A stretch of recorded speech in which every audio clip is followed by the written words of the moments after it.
In May, this administration came to you, me as well, talking to you about our plans for addressing violence throughout the course of the summer.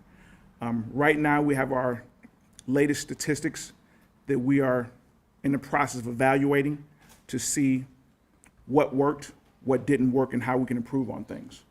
But these are some of the statistics from what we termed Operation Heatwave. Operation Heatwave ran from May 1st through August 31st. As you can see, these are some of the statistics. These will be provided to you all by Sergeant Diaz. But this was an effort from the Cleveland Division of Police and several of our law enforcement partners that I mentioned earlier. In particular, I want to thank Ohio State Highway Patrol, who partnered with us not only through the summer, but continue that partnership. In fact, we will be doing another detail with Ohio State Highway Patrol in the very near future, and those will continue over the next couple of months.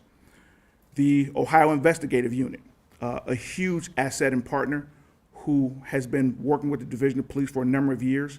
They've really stepped it up and have been assisting us with a lot of complaints dealing with alcohol, guns, and trouble spots throughout the city. The U.S. Marshals, we have created our own entity within the division to work on our wanted individuals with warrants. The Marshals have really assisted us with that, with providing training and allocating resources to our NICE unit, which has really beefed up what we do in terms of seeking out individuals who've been identified as committing crimes and apprehending them. The numbers you see, guns recovered, these are guns recovered from during arrests, during search warrants, at crime scenes. These are not guns just turned in. These are guns that have been recovered during actual investigative activities. The residential search warrants, and I want to clarify, investigative search warrants versus residential search warrants. Residential search warrants means we actually went into a home with probable cause.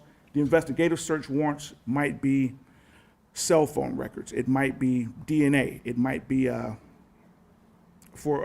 search a vehicle. But those were all key in obtaining or following up on the residential search warrants. Adult parole. That number you see, that 923, that is a huge number. Some of it resulted in arrests. Some of it resulted in identifying individuals who needed other assistance to stay out of trouble. So it was not all arrest-based, but it really, really was a proactive effort in getting out into the community, showing the community that we care, as well as showing individuals who've been released that we're keeping an eye on them, and if they want to be conducive and fit into society, we're willing to help them, and if not, there was that component to remove them again.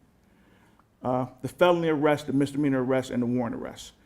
I want to jump in front of something. There was a report that we pushed out earlier, and it was a number of 577. I take responsibility for that. I had added these numbers up. We've since broken it down, but total in arrests, over 700 arrests throughout the course of those 3 months.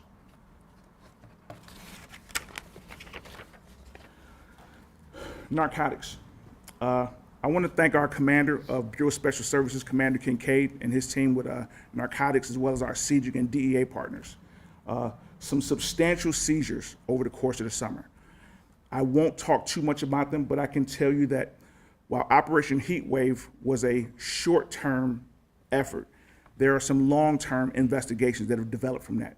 And hopefully, as we, in the near future, when we talk about those, I will reference them back to starting with Operation Heatwave. But a very, very productive time frame with those guys. The results, big numbers. Over the course of the summer, approximately a 30% reduction in homicides over the summer. As you can see in 2023, like the mayor talked about going back 3 years, comparing the numbers. Homicide down almost 37% over the summer. Felonious assaults down 13%. Robbery, rape up 4%.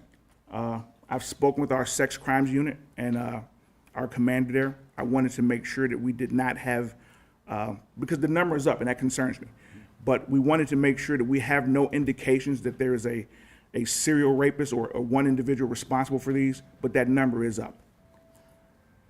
Our total violent crime down 13%. And again, this is a result of the efforts of this operation.